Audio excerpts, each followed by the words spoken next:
धन्यवाद सर। आपने हमें बताया कि डॉक्टर बाबा साहेब अम्बेडकर किस तरह उन्होंने दलितों के उत्थान के लिए कार्य किया। वे एक विधिवत्ता थे, अर्थशास्त्र थे, समाज सुधारक थे। आइए कार्यक्रम की अगली कड़ी में मैं निवेदन करता हूँ CRMS के तरफ से वर्किंग प्रेसिडेंट श्री दीपक अड़ाएंगे जी जो इस कार्यक्रम में हमें मार्गदर्शन करेंगे। श्री दीपक अड़ाएंगे जी जो कि RSS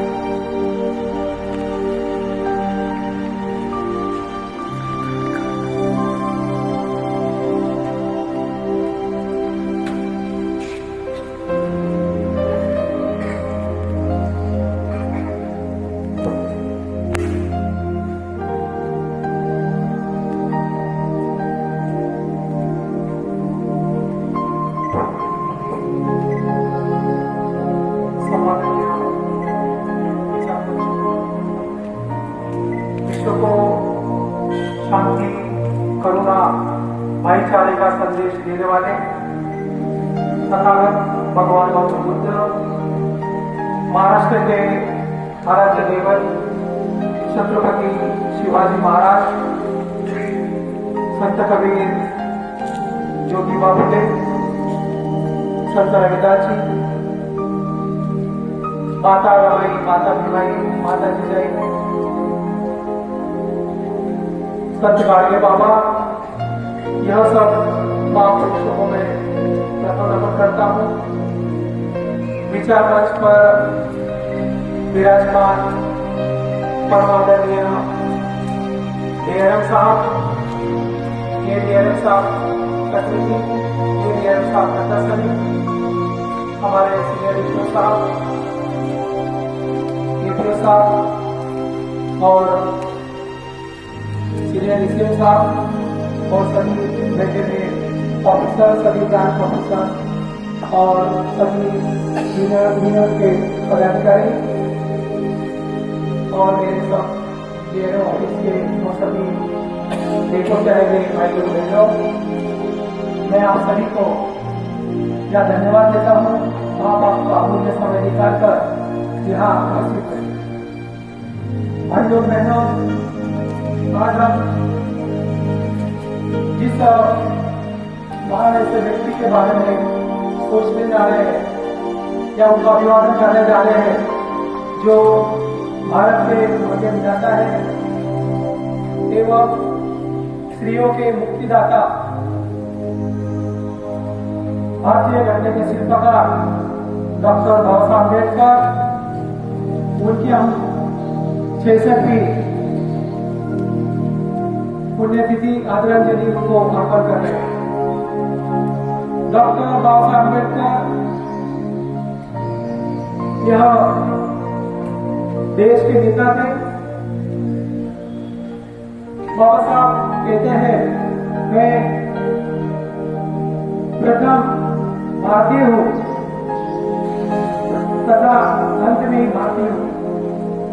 मैं जब बाबा साहब के बारे में सोचता हूँ कि बाबा साहब ने ऐसा कौन सी बात है जो दिन प्रतिदिन उनके चाहने वाले बढ़ते जा रहे हैं। खास करके जब मैं देखता हूं कि बाबा साहब की जो गुणवत्ता थी वह उसको नापना कोई आसान काम नहीं है। जब मैं हिमालय के बारे में सोचता हूँ कि हिमालय कितना ऊंचा होगा, उसकी ऊंचाई कितनी होगी, तो मुझे लगता है कि हिमालय को नापने के लिए यहां से नापना कोई आसान बात नहीं होगी। उस तरह डॉक्टर बाबा साहब के बारे में हम सोच सकते हैं। बाबा साहब के बारे में हमको सोचना कोई आसान काम नहीं है। बाबा साहब की ऊंचाई उससे भी कहीं ज्यादा होना पड़ी है। मैं देख रहा था कि बाबा साहब के और कौन सी बात है जिसके लिए देश नहीं तो विदेश, संपूर्ण विदेश में आज के दिन बाबा साहब को याद किया गया। उसका मूलतः कारण क्या है आप सभी भली भांति जानते हैं। मुझे लगता है कि महापुरुष का दो प्रकार से अंत होता है। प्रथम वह शरीर से जाते हैं। डॉक्टर बाबा अम्बेडकर 6 दिसंबर को दिल्ली में उनका महापरिनिर्वाण हुआ और 7 तारीख को चैत्य मोदी गार्डन में वहां पे जनता नृत्य कार्यक्रम संपन्न हुआ। तो उस समय बाबा साहब शरीर से गए, लेकिन आज भी वह हमारे अंदर जीवित है। उसका मुख्य कारण क्या है? वह कौन सा कारण है जिस कारण से वो हमारे में जीवित है? तो मैं देखता हूं कि बाबा साहब का जो शील था, बाबा साहब काफी शीलवान थे, काफी शीलों से मजबूत थे। आपको अगर यहाँ कोई भुसावल का नेहरू प्लेस का व्यक्ति होगा, बाबा साहब यहाँ प्रत्यक्ष रूप से आ गए। एक कोर्ट के केस के सिलसिले बाबा साहब यहाँ आए थे, और बाबा साहब ने यहाँ कुछ बातें रखी थी। अगर किसी ने कभी सुना होगा, पढ़ा होगा, तो बाबा साहब ने यहाँ व्यसन मुक्ति पर बोले थे, खास करके कि हमारे समाज में व्यसन मुक्ति पर जो युवा है उन्हें खास करके ध्यान देना चाहिए। मतलब बाबा साहब शीलों के प्रति कितने जागरूक थे, कितने अवेयरनेस थे। बाबा साहब का एक ऐसा एग्जाम्पल है, बाबा साहब भंडारा से नागपुर की ओर आ रहे थे। आते आते रास्ते में उनको प्यास लगी। प्यास लगने के बाद ड्राइवर ने गाड़ी रोका और उसने जो कार्यकर्ता था उन्होंने प्रयास किया कि कहीं आदिवासी को पानी मिल जाए, और उन्होंने काफी एक आधी घंटा जाकर प्रयास किया, लेकिन 1 घंटा बीतने के बाद तक वहां पानी उपलब्ध नहीं हुआ। ऐसा बोलते हैं कि कार्यकर्ता दौड़ के आए और बोले, बाबा साहब सामने यहाँ नीरा की दुकान है। नीरा सारे पेड़ होता है, नीरा वो झाड़ तो मटके वाला लड़का है, कुछ ऐसा होता है। तो कई बाबा साहब को उन्होंने देने की बात कही। बाबा साहब बोले, देखो मैं नीरा के बारे में अच्छे से जानता हूँ, ये क्या चीज है। मैं बगैर पानी के नहीं लूंगा, लेकिन मैं इसको नहीं लूंगा।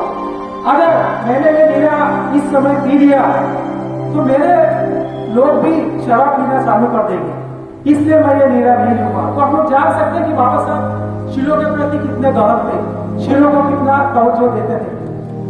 मैं बाबा साहब के बारे में, शीलों के बारे में क्या कहूं, वो सूरज को दिया दिखाने के बराबर होगा। बाबा साहब का जो दूसरा खास करके गुण था, बाबा साहब काफी विद्वान थे, विद्वत्ता थी। बाबा साहब की विद्वत्ता तो इतनी मशहूर थी कि आप सब जानते हैं कि बाबा साहब को एक साथ में 9 भाषा आती थी, 9 लैंग्वेज आते थे। मैं कभी अभी के इंग्लिश मीडियम के बच्चों से बात करता हूँ, उनको पूछता हूँ कि बेटा 57 मतलब क्या, तो बोलते पापा हम तो इंग्लिश मीडियम में पढ़ते, आपको पढ़ाया नहीं। मतलब आजकल का जो टेक्नोलॉजी है बढ़ती जा रही है, लेकिन बच्चे अपने एजुकेशन में बढ़ने की वजह कम होते आ रहे, वो अपनी मातृभाषा ही भूलते आ रहे। यानी इंग्लिश का इतना बढ़ावा हो गया है कि वो मातृभाषा भी छोटी होगी, मातृभाषा सब लोग भूलते आ रहे।